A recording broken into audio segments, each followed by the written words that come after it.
Mais cette fois, quelque chose m'a frappé. Pourquoi cela arrive-t-il toujours à la même heure, comme si mon corps me trahissait volontairement? Pourquoi, malgré mes efforts, manger sainement, boire raisonnablement, faire un peu d'exercice, je me retrouve prisonnier de cette routine nocturne? Vous aussi, peut-être, vous vous reconnaissez dans cette scène. Vous vous couchez fatigué, mais au milieu de la nuit, c'est fini. Sommeil brisé, cœur qui bat un peu plus vite, cerveau qui refuse de se rendormir. Et au matin, cette sensation d'avoir passé la nuit à lutter plutôt qu'à se reposer. Beaucoup vous diront que c'est l'âge. D'autres pointeront ce verre d'eau pris après le dîner. Mais laissez-moi vous dire la vérité. Ce n'est pas si simple. Et ce que je vais vous révéler pourrait vous surprendre ou même vous choquer. Car ce que j'ai découvert au fil de mes années d'expérience en médecine, c'est qu'il existe des causes invisibles, enfouies dans nos habitudes les plus banales, qui détruisent notre sommeil. Des causes auxquelles personne ne pense et qui pourtant agissent chaque nuit comme un saboteur silencieux. Ce ne sont pas seulement vos reins, ni votre vessie, ni même votre hydratation du soir. C'est l'ensemble de votre corps, votre environnement et la façon dont vous lui permettez ou non de travailler avec vous et non contre vous. Il m'a fallu des années pour comprendre que derrière ces réveils nocturnes se cache un enchaînement précis de facteurs physiologiques et comportementaux. Rien de normal dans le fait de se lever plusieurs fois la nuit, même après 60 ans. Ce n'est pas une fatalité liée à l'âge. C'est un message que votre corps vous envoie encore et encore jusqu'à ce que vous décidiez enfin de l'écouter. Je vais vous emmener dans un voyage où nous allons démonter une à une 5 idées reçues qui volent vos nuits et volent votre énergie au réveil. 5 erreurs que l'on croit insignifiantes, mais qui, nuit après nuit, installent une spirale de fatigue, de manque de concentration et de baisse de vitalité. Ce que je vais partager avec vous n'est pas seulement issu de livres ou de recherches, ce sont des observations directes, des histoires vécues par mes patients et confirmées par la science. Des conseils concrets que vous pouvez appliquer dès ce soir et sentir la différence dès demain matin. Mais avant que nous commencions, je dois vous prévenir. Une fois que vous saurez, vous ne pourrez plus ignorer ces informations. Vous verrez vos soirées, votre chambre, vos habitudes autrement. Peut-être ressentirez-vous un léger malaise en réalisant que vous vous êtes privé, pendant des années, d'un sommeil réparateur, alors que la solution était à portée de main. Mais vous ressentirez aussi cette excitation, l'espoir qu'à partir de ce soir, tout puisse changer. Si vous êtes prêt à découvrir ce qui se cache derrière vos réveils nocturnes, si vous voulez savoir comment retrouver un sommeil profond et continu, alors écoutez attentivement jusqu'à la fin. Moderne. Car la dernière erreur, la plus fréquente et la plus méconnue, pourrait bien être celle qui vous empêche de dormir depuis des années. Et sa solution est si simple que vous vous demanderez pourquoi personne ne vous l'avait jamais dite auparavant. Si vous appréciez ce genre de contenu et que vous souhaitez que je continue à produire des vidéos qui vous apportent des solutions concrètes et efficaces, abonnez-vous dès maintenant à cette chaîne et activez la cloche. C'est votre soutien qui me permet de continuer à partager avec vous ce que j'ai appris au fil des décennies. Et pour commencer à interagir tout de suite, j'ai une question pour vous. Avez-vous plus souvent soif le soir ou dans l'après-midi? A. Et le soir, juste avant de me coucher. B. L'après-midi, entre le déjeuner et le dîner. Notez votre réponse en commentaire avec A ou B et voyons combien d'entre vous partagent les mêmes habitudes. Quand je repense à toutes les années où mes nuits ont été interrompues, je revois encore ce moment précis où j'ai compris que le problème ne venait pas de la quantité d'eau que je buvais, mais du moment où je la buvais. C'est un détail si banal que la plupart des gens n'y prêtent aucune attention. Et pourtant, c'est ce détail qui peut décider si votre nuit sera paisible ou morcelée. J'ai vu des dizaines de patients, hommes et femmes, entrer dans mon cabinet avec la même plainte. Docteur, je bois très peu le soir. Et pourtant, je me réveille pour aller aux toilettes. Alors je leur posais toujours la même question. À quelle heure exactement buvez-vous votre dernier verre? Souvent, ils me répondaient fièrement. Oh, pas trop tard. Juste une petite tasse de tisane vers 9h30. Et c'est là que tout s'éclaire. Ce que la plupart ignorent, c'est que l'eau ne file pas directement dans la vessie.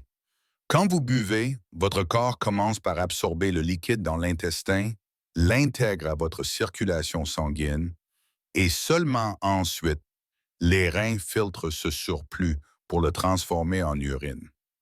Tout ce processus prend du temps, entre 1 et 3 heures, et il se déroule même lorsque vous dormez profondément.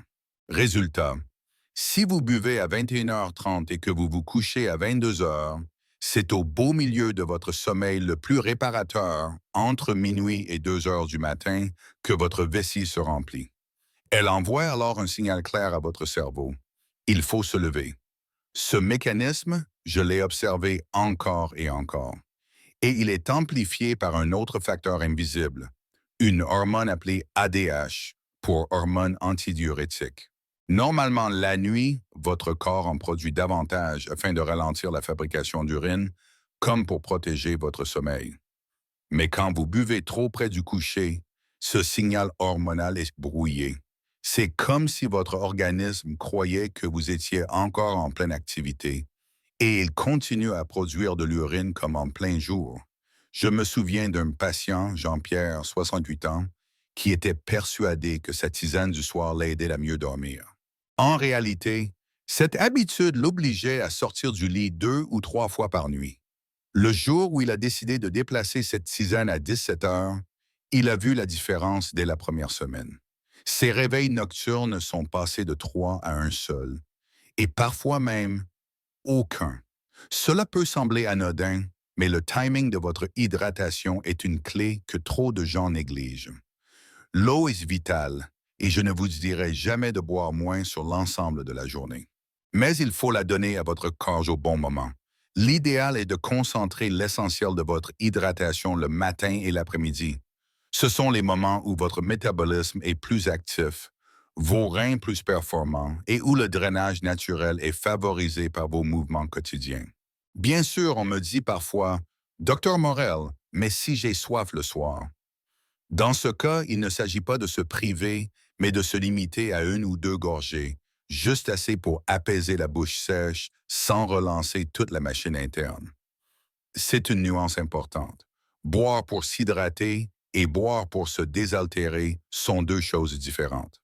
Une étude menée au Japon sur plus de 500 personnes âgées souffrant de nicturie, ce terme médical qui désigne les mictions nocturnes, a montré que ceux qui arrêtaient une toute consommation importante de liquide 3 heures avant le coucher réduisaient en moyenne de 40% leur réveil nocturne.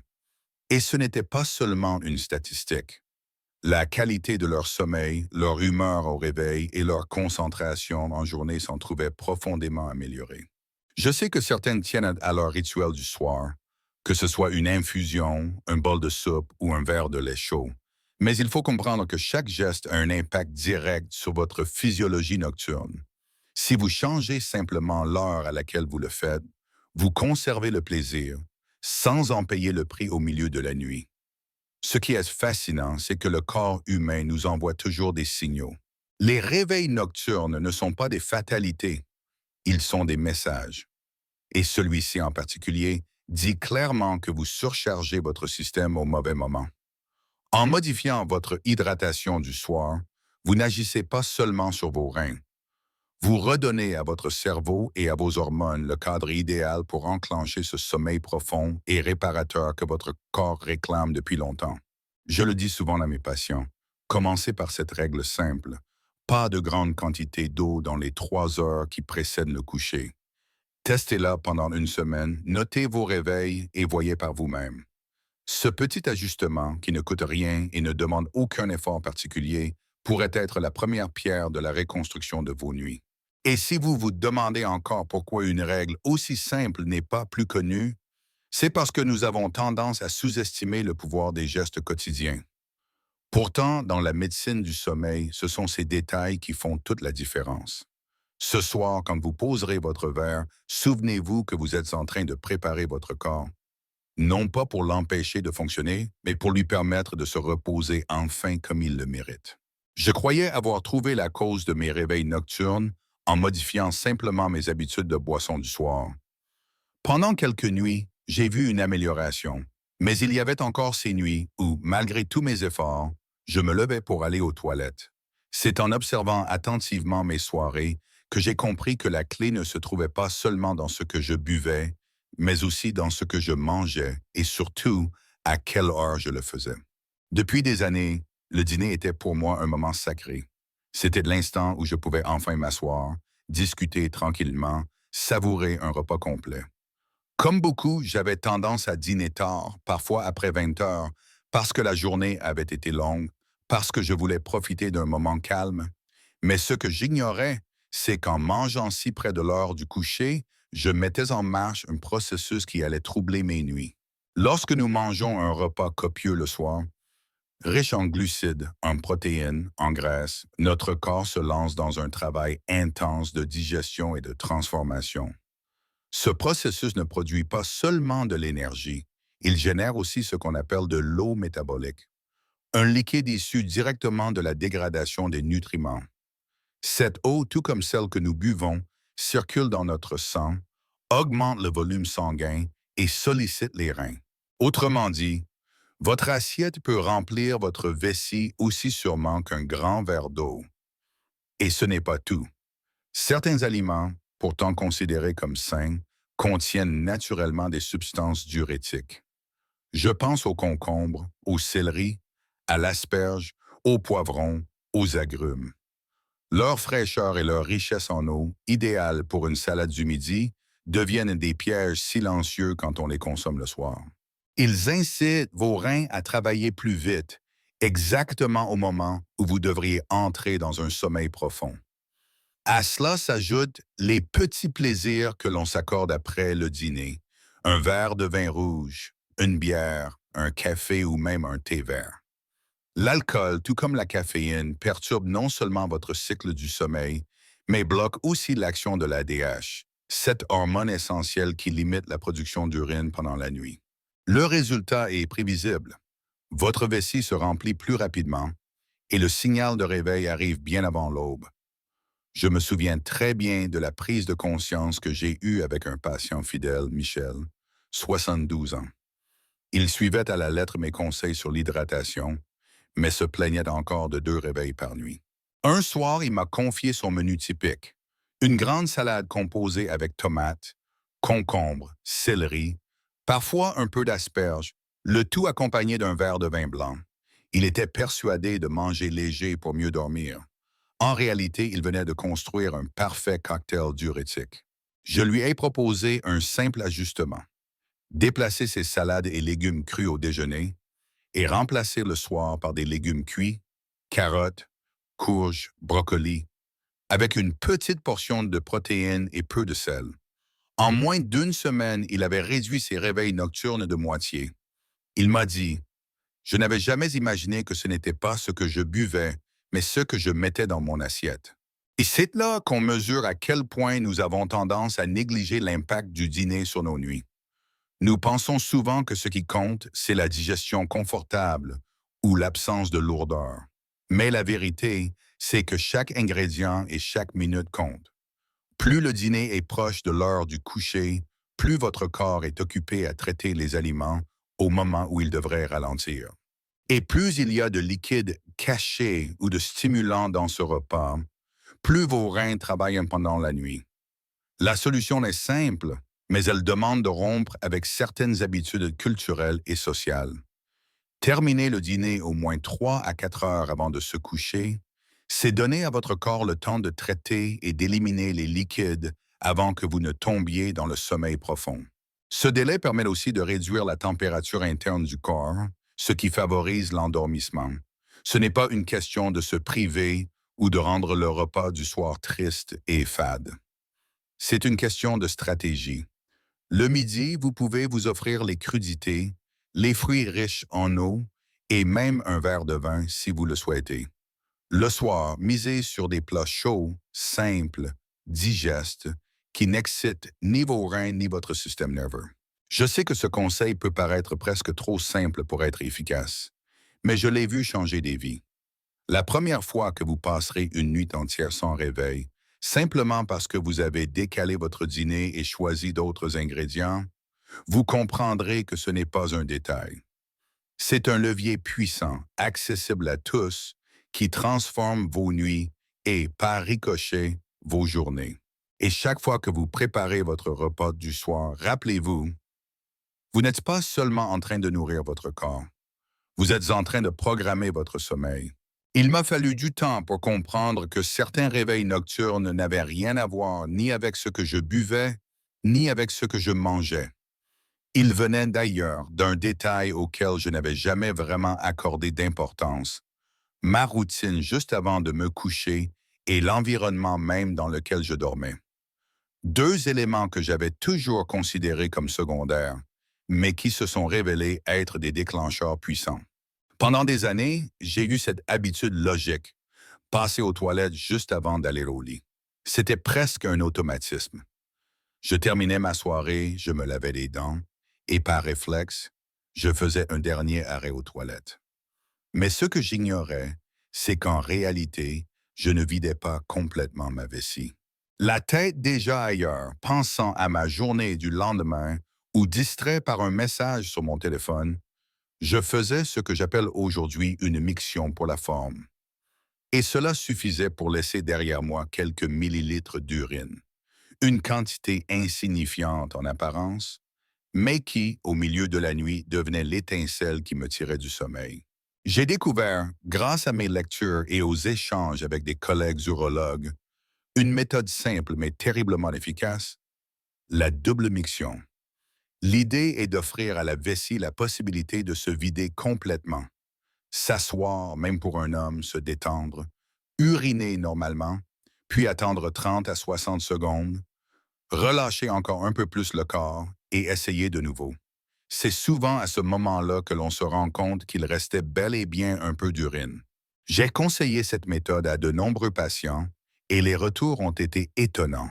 Des réveils nocturnes réduits de moitié, parfois même supprimés, simplement grâce à ce geste de 2 minutes. Mais il y a un autre facteur que je n'avais jamais associé à mes réveils, la température et l'atmosphère de ma chambre. Comme beaucoup, j'aimais dormir dans une ambiance bien chaude l'hiver, et je pensais qu'un peu de fraîcheur l'été n'avait pas d'incidence. Pourtant, notre corps est un système de régulation thermique complexe, et cette régulation influence directement notre production d'urine. Lorsqu'il fait trop chaud, le corps lutte pour abaisser sa température interne. Cette lutte perturbe la sécrétion de l'ADH, l'hormone qui limite la production d'urine la nuit. Le sommeil devient plus léger, la vessie continue de se remplir et le réveil est inévitable. À l'inverse, lorsque la chambre est trop froide, surtout en hiver ou lors des nuits ventées, le corps réduit la circulation dans les extrémités pour préserver la chaleur des organes vitaux. Cette vasoconstriction augmente la pression sanguine centrale et pousse les reins à produire davantage d'urine. Ce phénomène porte un nom, la diurèse au froid.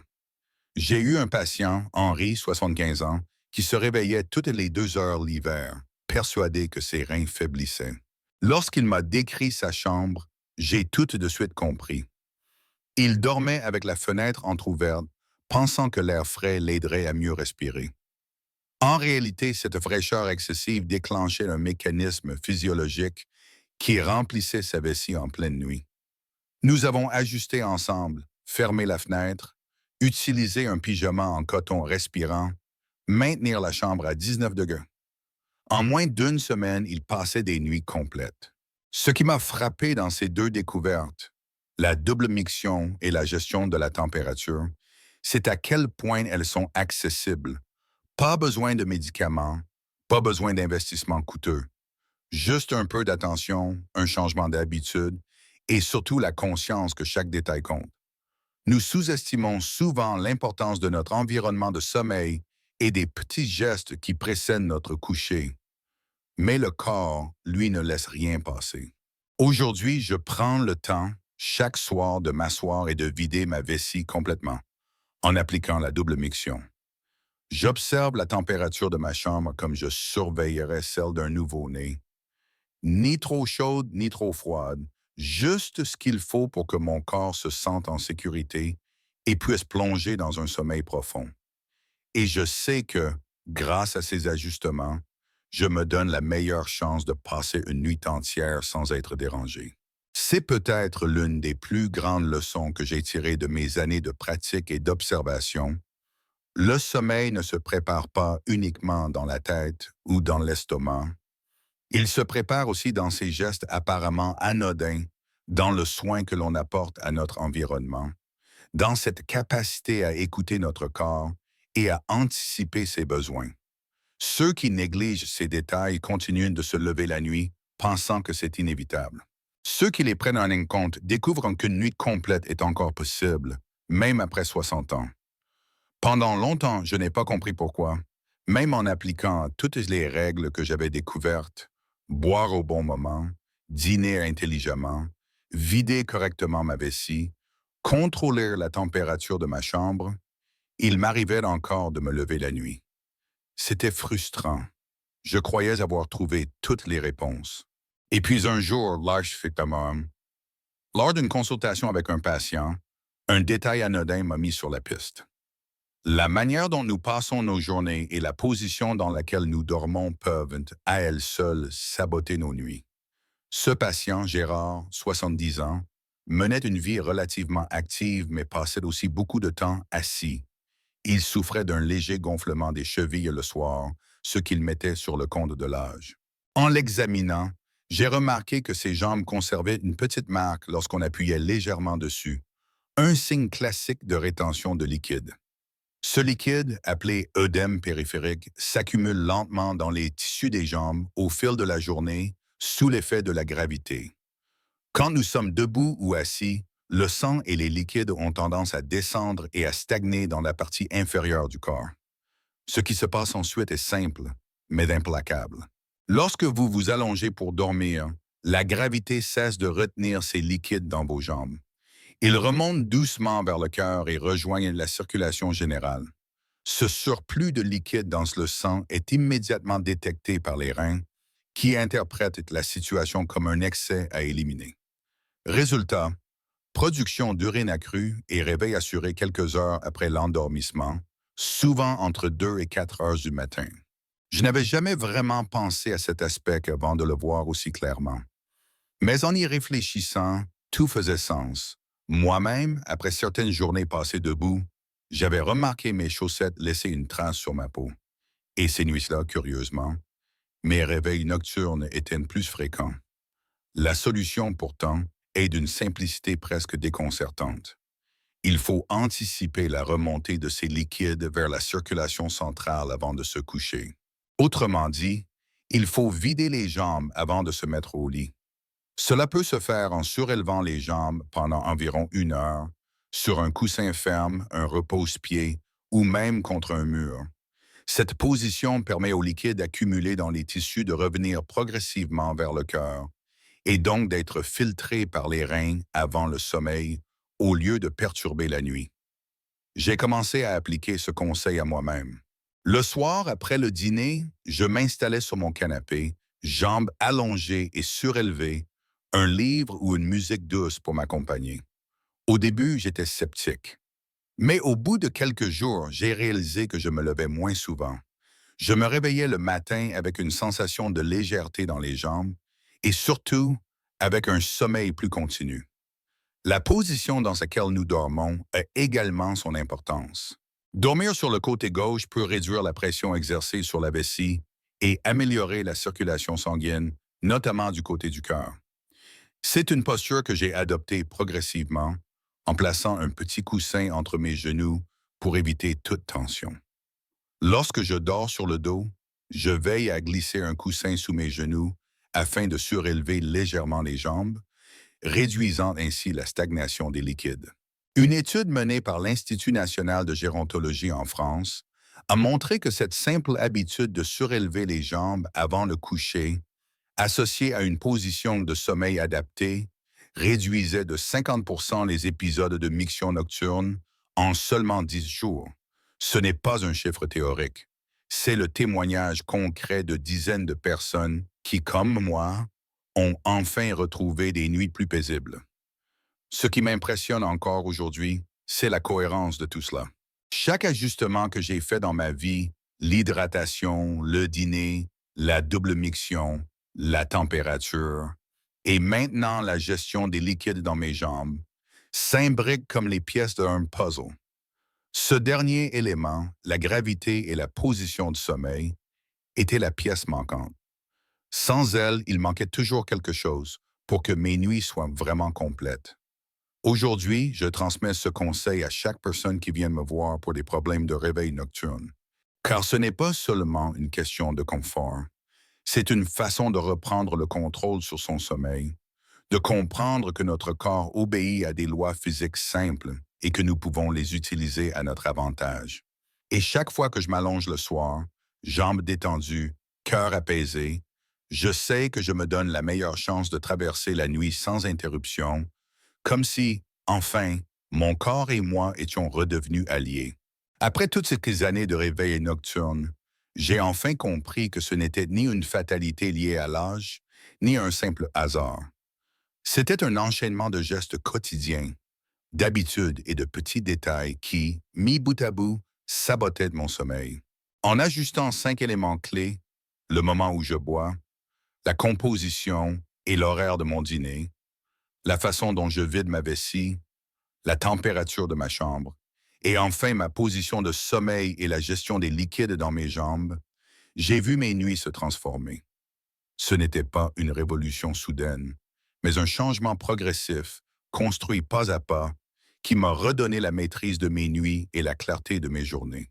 La leçon que j'en tire est simple et puissante. Votre corps ne vous trahit pas, il vous parle. Chaque réveil, chaque inconfort est un message. Si vous apprenez à les écouter et à agir dessus avec intelligence, vous pouvez retrouver un sommeil profond, peu importe votre âge. Question. Selon vous, quel changement a le plus d'impact sur la réduction des réveils nocturnes? A. Ajuster l'hydratation du soir. B. Surélever les jambes avant de dormir. Notez votre réponse en commentaire avec A ou B. Et vous, qu'en pensez-vous? Quelle est votre méthode pour mieux dormir? Partagez-la en commentaire pour que toute la communauté en profite. Et si vous voulez continuer à recevoir des conseils concrets et efficaces, abonnez-vous et activez la cloche. C'est votre soutien qui me motive à créer toujours plus de contenu utile. Et si je vous disais que vos réveils nocturnes n'ont rien à voir avec l'âge ou ce que vous buvez, mais qu'un détail invisible, chaque soir, sabote votre sommeil depuis des années? Cette nuit-là, je m'étais couché avec la certitude de dormir 8 heures d'affilée. Mon corps avait soif de repos, mes paupières étaient lourdes, et dans le silence apaisant de ma chambre, je me suis laissé glisser dans ce qui promettait d'être un sommeil profond. Mais, comme un réveil invisible réglé à la seconde près, quelque chose m'a arraché de mes rêves. J'ai ouvert les yeux dans l'obscurité totale. Il était 2 heures du matin. Et là, cette pression familière, oppressante, dans le bas de mon ventre. Pas de choix. Il fallait me lever. J'ai posé mes pieds sur le sol froid. J'ai tâtonné dans le noir, mes mains cherchant le mur comme pour m'accrocher à la réalité. Le trajet jusqu'aux toilettes, je le connais par cœur.